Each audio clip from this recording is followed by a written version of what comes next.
Halo, bebuhan pengangguran angka 7 Mawarung Jablay. Bertemuan lagi dengan saya Bang Junet, manusia kurang kerjaan yang hobinya nonton film. Bagi yang sering nanyain link film atau beberapa pertanyaan lainnya, silahkan gabung di grup Facebook yang ada di deskripsi.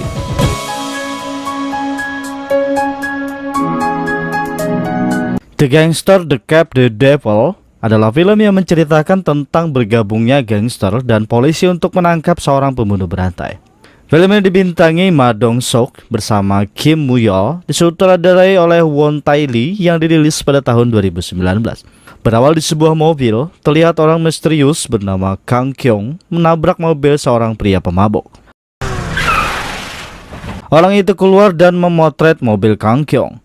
Tiba-tiba, Kang Kyung langsung menikamnya di mobil orang itu hingga tewas.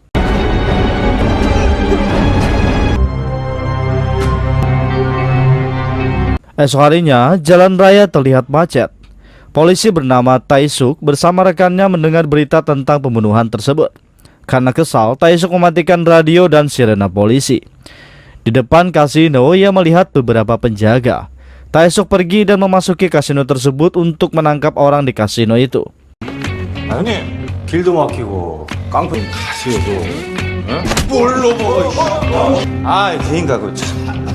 꼭 따세요. 네. Di sisi lain, terlihat ketua gangster bernama Dong-so sedang berlatih. Kemudian tangan kanannya yang bernama Oh Seong memberitahu kalau Tae-suk datang kembali.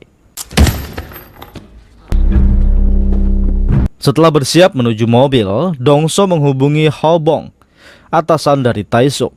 Ia memberitahu kalau Tae-suk kembali mengganggu anak buahnya. Kembali ke Tae-suk, atasannya menghubungi namun ia tidak memperdulikannya. Setelah itu, Tae-suk langsung pergi ke TKP kejadian pembunuhan. Ketika sampai, ia memutari mobil dan menemukan bekas tabrakan di sana. 심장마비쯤 될 거야? Ia memanggil rekannya bernama Xiao Jin dan menunjukkan bekas tabrakan tersebut. Mereka menyimpulkan tabrakan itu yang menyebabkan pembunuhan. Berpindah ke Dong-so dan rekan bisnisnya bernama Sang-do. Mereka sedang membicarakan tentang keserakahan Sang-do yang berusaha mengambil alih dari sebagian bisnis Dong-so. Sang-do terlihat santai seolah tak melakukan kesalahan. Oh Song yang kesal langsung memaki Sang-do dan Sang-do langsung menyiramnya. Dong-so berdiri dan memukul Oh Song, kemudian mencabut gigi anak buah Sang-do dan menyuruh Sang-do meminum anggur dengan rendaman gigi tersebut. Sedangkan di ruang rapat, Ho Bong menyimpulkan kalau ini adalah kasus perampokan dan pembunuhan. Di sini Tae-suk tidak terima. Dia memperlihatkan kasus yang sama persis dengan pembunuhan tersebut. Menggunakan pisau dengan ukuran yang sama, ia mengatakan ini adalah pembunuhan berantai. Namun, ketua Ho Bong tidak mempercayainya dan memarahi Tae-suk di sana. Karena kesal, Tae-suk langsung keluar dari ruangan tersebut. Berpindah ke Dong-so, ia memberitahu Oh Song kalau ia ingin menyetir sendiri. Dan saat di jalan, tiba-tiba Kang Kyung menabrak mobilnya dari belakang. Dong-so keluar dan mengatakan kalau ia tidak mempermasalahkannya. Dan tiba-tiba Kang Kyung menusuknya dari belakang. Terjadi pertarungan di sana hingga Dong-so menerima beberapa tusukan. Sedangkan Kang Kyung mendapat satu tusukan di dekat bahu. Namun ia berhasil kabur. Di sini, Dong-so masih belum mengetahui kalau pembunuh itu bernama Kang Kyung. Karena pembunuhan itu masih menjadi misteri bagi polisi. Di sisi lain, terlihat Oh Seong bersama anak buahnya menyerang tempat Sang-do untuk merebut kekuasaan. Berpindah ke Kang Kyung, saat berhasil kabur, ia menjahit lukanya sendiri karena ditusuk Dong-so. Dan kembali ke Dong-so, ia berhasil selamat dari beberapa tusukan setelah dioperasi. Dan di sebuah tempat penampungan anjing, Kang Kyung kembali melakukan pembunuhan. Ia membunuh penjaga di sana. Esok harinya di rumah sakit, Oh Seong meyakini kalau yang menyerang Dong-so adalah Sang-do. Dan Dong-so mengatakan itu bukan Sang-do dan orangnya. Tiba-tiba Tae-suk datang. Ia meminta keterangan tentang penyerangan tersebut. Dong-so tidak memberitahunya karena ia berniat menemukannya sendiri. Lanjut, Tae-suk mencari jejak lain di mobil Dong-so. ia menemukan bekas tabrakan sama persis seperti 3 kasus pembunuhan sebelumnya. Dan kembali ke Dongso, Sang-do menjenguknya. Ia meminta setengah kekuasaan dari Dongso. Namun Dongso hanya diam karena ia tahu pasti Sang-do hanya akan mengacaukannya. Di kantor, Tae-suk terus membujuk ketua Hobong. Ia memberitahu kalau Dongso adalah korban penyerangan tadi malam yang masih hidup setelah dioperasi. Ini adalah kesempatan mereka untuk lebih dekat dengan pembunuh tersebut melewati Dongso. Namun ketuanya terlalu bodoh sehingga tidak mempercayai Tae-suk. Malahan ketua itu menyuruh tim lain untuk menyelesaikan kasus tersebut. Berpindah ke Kang Kyung, di suatu jalan ia mendengar pembicaraan tentang ulang tahun. Kang Kyung mendekat dan ia langsung membunuh orang tersebut. Coba.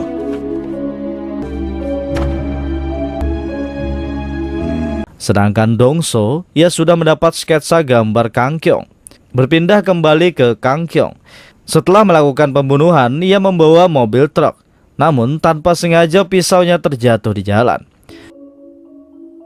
Sedangkan di kasino, terlihat Tae-suk bersama banyak polisi menyita tempat tersebut. Lanjut, Tae-suk menemui Dongso dan memberitahu kalau yang menyerangmu adalah pembunuh berantai. Ia bukan psikopat biasa hingga berani menyerang ketua gangster sepertimu. Tae-suk membutuhkan informasi agar ia bisa mengadili pembunuh tersebut. Dongso mengatakan itu tidak sepadan dengan apa yang pembunuh berantai itu lakukan. Berpindah ke Sang-do, ia memasukkan beberapa pembangunan besar ke daftar hitam agar tidak dilanjutkan. Mendengar hal itu, Oh Seong memberitahu Dongso kalau Sang-do telah mengacaukan semuanya hingga membuat kerugian besar. Kemudian Oh Seong memberitahu tentang penemuan mobil pembunuh. Oh Seong memberikan pisau pembunuh yang ditemukannya, dan Dongso menyadari kalau ini benar-benar pembunuh berantai tersebut.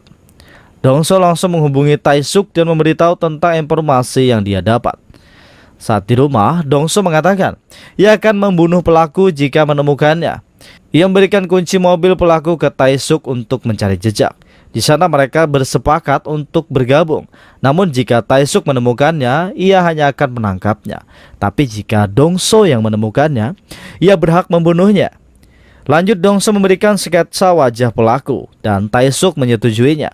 Di sini, Dongso memutar rekaman sebagai bukti kontrak mereka. Karena kesal, Tae-suk menghancurkannya. Namun, CCTV di ruangan itu juga merekam semuanya. Kini, Tae-suk menyusun rencana bersama dua rekannya. Begitu juga dengan Dongso. Mereka hanya memanfaatkan satu sama lain untuk menangkap pelaku. Lanjut, Tae-suk dan dua temannya mendatangi gedung mesin milik Dongso. Karena mobil pelaku disimpan di sana. Mereka mencari jejak apapun yang bisa ditemukan di mobil tersebut. Sedangkan Dongso menyuruh Oh Seong membunuh Sang-do lebih dulu menggunakan pisau milik pembunuh berantai tersebut. Dan malam harinya saat Sang-do tidur, Oh Seong langsung membunuhnya menggunakan pisau itu. Esok harinya, Tae-suk mengagetkan Seo-jin hingga Seo-jin membantingnya. Setelah itu, Tae-suk memberikan beberapa bukti seperti bekas darah dan rambut untuk diperiksa.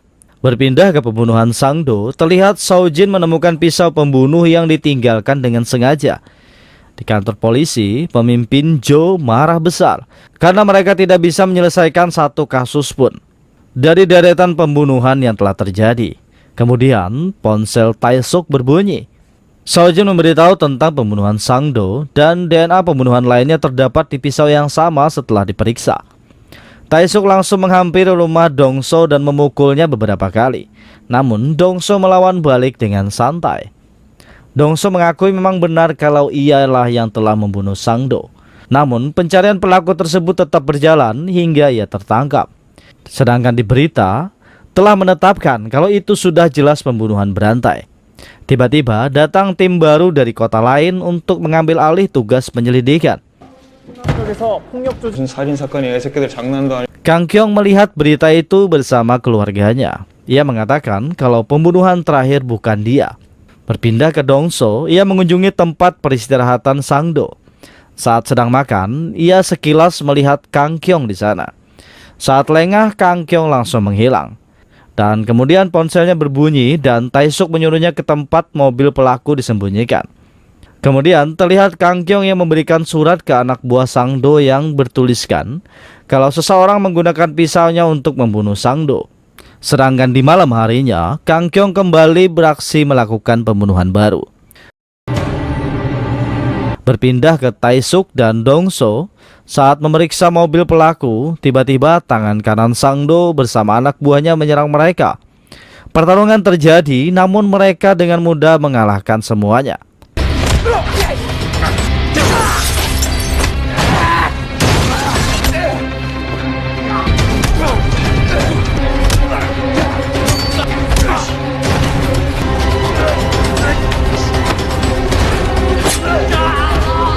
Di akhir pertarungan, tanpa sengaja Tae-suk membunuh tangan kanan Sang Do.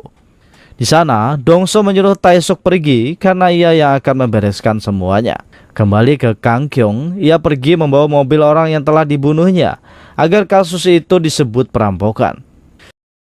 Sedangkan Dong-so, ia dan anak buahnya mengubur semua anak buah Sang Do untuk menghilangkan jejak. Esok harinya, ketua melihat muka Tae-suk babak belur. Ketua memberikannya kasus baru karena kasus pembunuhan sudah diambil alih. Dengan marah, Tae-suk mengatakan, dari awal ia sudah mengatakan kalau itu adalah kasus pembunuhan berantai. Jika ketuanya tidak bodoh dan percaya, kasus itu tidak akan diambil alih polisi lain. Lanjut, Tae-suk bersama dua temannya menghampiri istri korban pembunuhan Kang Kyong. Wanita itu menghubungi Kang Kyong, menawarkan uang tebusan untuk suaminya. Kang Kyong mengajaknya bertemu di sebuah tempat makan. Kemudian wanita itu memasuki kedai dan penjaga kedai mengambil tasnya. Sedangkan Tae-suk bersembunyi di atas gedung sambil mengawasi. Dan tiba-tiba ia melihat Kang Kyong sedang mengawasinya. Tae-suk memberitahu dua temannya sambil mengejar Kang Kyong. Namun Kang Kyong berhasil kabur.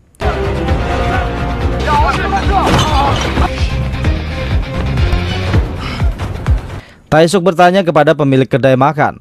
Pemilik itu mengatakan ia hanya pria biasa yang meminum sujo. Mereka bertiga langsung mencari botol minuman tersebut. Dan mereka terkejut karena melihat banyak botol sujo dengan merek yang sama. Dengan dibantu Xiao Jin, mereka berhasil mengumpulkan beberapa puluh botol sujo dengan merek yang sama. Setelah 10 jam berlalu, Xiao Jin memberikan sidik jari dan foto pelaku dari hasil sidik jari yang telah ditemukan dari salah satu botol. Dan Tae-suk langsung pergi mencarinya. Di sana, keberuntungan berpihak kepadanya. Tae-suk berhasil mengidentifikasi pelaku sebenarnya dengan foto yang ada di rumahnya. Tae-suk memberikan sebuah nomor dan menyuruh temannya untuk melacaknya. Kembali ke Dong-so, saat sedang asik makan, salah satu rekannya terus mengoceh tidak jelas. Karena kesal, Dong-so memukulinya hingga pingsan. Tiba-tiba ponselnya berbunyi. Tae-suk memberitahu kalau ia mengirimkan foto dan suara pelaku. Ketika mendengarnya, Dong-so meyakini kalau itu adalah suara pelaku pembunuhan. Saat di kantor, ketua tim penyidik memberitahu kalau nama pelaku adalah Kang Kyong. Ketua penyidik memanggil nama Dong-so hingga membuat Oh Seong kesal. Mereka berdua ribut dan Tae-suk memukul mereka berdua. Tae-suk memberitahu kita semua adalah tim, jadi harus bekerja sama untuk menemukan Kang Kyong. Jangan membuat keributan yang tidak jelas. Lanjut, mereka semua berangkat untuk mencari Kang Kyong di setiap pelosok kota. Namun, masih belum menemukannya.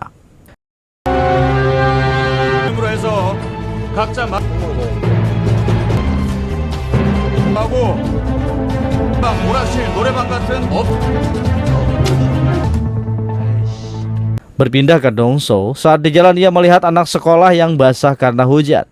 Ia memberikan payungnya. Tiba-tiba Tae-suk datang dan mengatakan kalau Dong-so adalah gangster. Namun anak sekolah itu mengatakan Tae-suk lebih mirip gangster daripada Dong-so. Dong-so hanya tertawa mendengarnya. Dan anak sekolah itu langsung menaiki bus. Tanpa mereka ketahui, Kang Kyong berada di bus tersebut. Malam harinya, saat Tae-suk, Dong-so dan yang lainnya sedang makan bersama, tiba-tiba Dong-so melihat berita pembunuhan baru. Dan yang terbunuh itu adalah anak sekolah yang telah ia berikan payung. Dengan segera, mereka semua langsung berangkat mencari Kang Kyong. Setelah lama mencari tidak menemukannya, Ah Seong memberitahu untuk mengirim 3 orang saja. Karena Kang Kyong sudah mengetahui kalau ia sedang diburu. Di sana, Taesuk bersiap dengan mobilnya. Begitu juga Dongso, mereka bersiap di mobilnya. Saat melihat Kang Kyung lewat, ia menyadari sedang diawasi. Kang Kyung langsung tancap gas dengan mobilnya.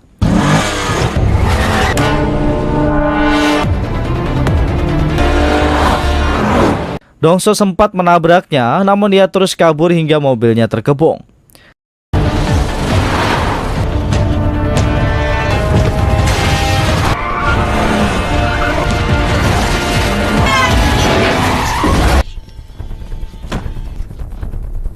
Namun, Kang Kyung terus kabur dengan berlari. Mereka bertiga mengejar hingga akhirnya Oh Seong terbunuh ketika melawan Kang Kyung. Dengan kesal, Dongso mengejarnya hingga ke tempat hiburan.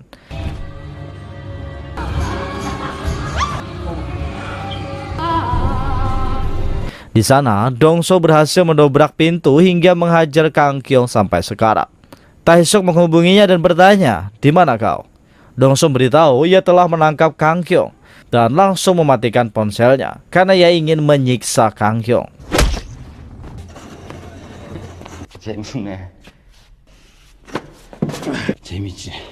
Setelah selesai menyiksanya, Dongso ingin membunuhnya. Namun, Taesuk datang dan menabrak Dongso hingga pingsan. Lanjut, Taesuk membawanya ke kantor polisi untuk dipenjarakan sambil menunggu pengadilan menghukumnya. Esok harinya, Dongso melihat berita kalau kasino miliknya telah disita oleh polisi. Sedangkan Taesuk dan pengacaranya bergantian menginterogasi Kang Kyung. Namun mereka kebingungan untuk menghukumnya karena bukti-bukti mereka tidak kuat. Ketika di pengadilan, pengacara polisi hanya bisa membuktikan sebuah pisau. Namun pengacara Kang Kyung terus menyangkalnya. Tiba-tiba Dongso datang. Ternyata sebelum pengadilan berlangsung, Taesuk menemui Dongso dan memohon agar Dongso bisa membalaskan dendam Oh Seong dengan menyerahkan dirinya. Sehingga Dongso bersedia menjadi saksi tentang kejahatan Kang Kyung. 수수 및 은닉. 우리처럼 칼밥 먹고 산 저 새끼가 맞습니다. Ia juga memiliki banyak bukti seperti tusukan di tubuhnya dan surat tulisan yang diberikan Kang Kyung kepada anak buah Sangdo. Juga luka tusuk di bahu kiri Kang Kyung saat ia bertarung dengan Dongso. Dengan semua bukti tersebut sehingga Kang Kyung dijatuhi hukuman mati. Di sana, Dongso juga ditangkap karena melakukan kejahatan tentang mesin kasino ilegal. Setelah kejadian itu, Taesuk dan beberapa polisi lainnya naik jabatan karena telah berhasil mengungkap kasus pembunuhan berantai. Sedangkan Dongso, ia dibawa ke penjara yang sama tempat Kang Kyung dihukum. Di sini, sebenarnya ia sudah merencanakan itu semua dengan Taesuk untuk memasukkannya di penjara yang sama dengan Kang Kyung. Ketika Kang Kyung sedang mandi, Dongso menghampirinya dengan tali di tangannya. Dongso mengatakan permainan yang sangat menyenangkan. Tapi permainan sudah usai. Selanjutnya, tak usah dijelaskan, kalian sudah bisa menebaknya. Meski si psikopat akan dihukum mati, Dongso tidak menerimanya. Ia memilih masuk penjara untuk menyiksa si psikopat setiap hari, hingga ia berharap untuk mati. Balas dendam yang sangat epik dari seorang gangster. Saya ucapkan terima kasih Gasan Babuhan Pian yang masih setia menonton video editan saya yang seadanya ini. Sudi kiranya kalian subscribe dan tekan tombol lonceng agar mendapatkan pemberitahuan ketika video baru diupload di channel ini. Perlu kalian tahu, sekarang Bang Junet sudah upload tiap hari, jadi tetap stay di channel Bang Junet. Subscribe apa channelnya? Ada kena. Baru bigi barang masuk deh. Like and share and subscribe.